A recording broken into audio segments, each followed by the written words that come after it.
kanina, pre. Si Maxine. Si Maxine Fernandez. Sige namin. Yung maganda yun, di ba? Maganda yan. Subukan mag-ligawan. Tara.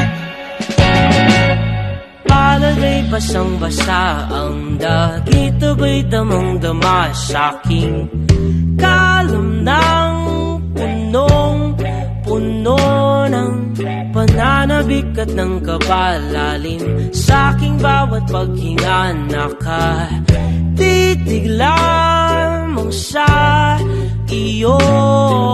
Naglakad ka ng dahan-dahan sa pasilyo tungo sa altar ng simbahan. Hahagkanan, di ka bibitawan. Wala na akong mahihiling pa. Ikaw at ikaw. Ikaw at ikaw. Ikaw at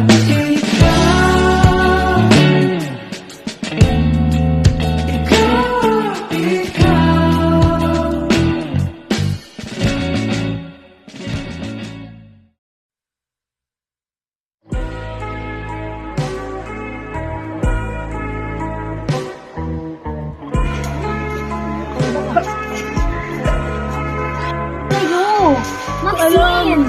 Alam ko may tinatago ka. Wala!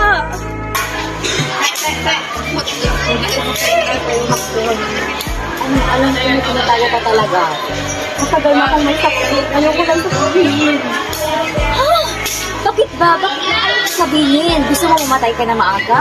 Ang hirap, Maxine. Ang hirap na magkaroon ng pneumonia. Lalo na kay Alex tinatago ko. May gusto ako sa'yo sabihin. Pwede ba? Pag mawala na ako, alagaan si Alex. Hindi ko kaya. Hindi, Maxwell. Hindi na ako tatagal dito. Yaya, Deb, pasok ka po dito. Pagdala din yung ano.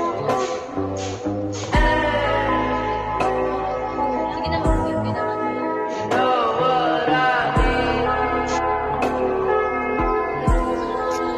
Seems like I can't Maxine!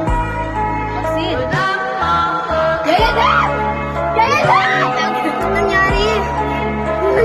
Wala na siya. Hello? Ano? Si Maxine? Sige, papunta na ako dyan. Maxine! Maxine! Hindi namin tanggap na mawala ka. Ba't di mo sinabing may sakit siya? Ano ba na? Alis ka nga dyan!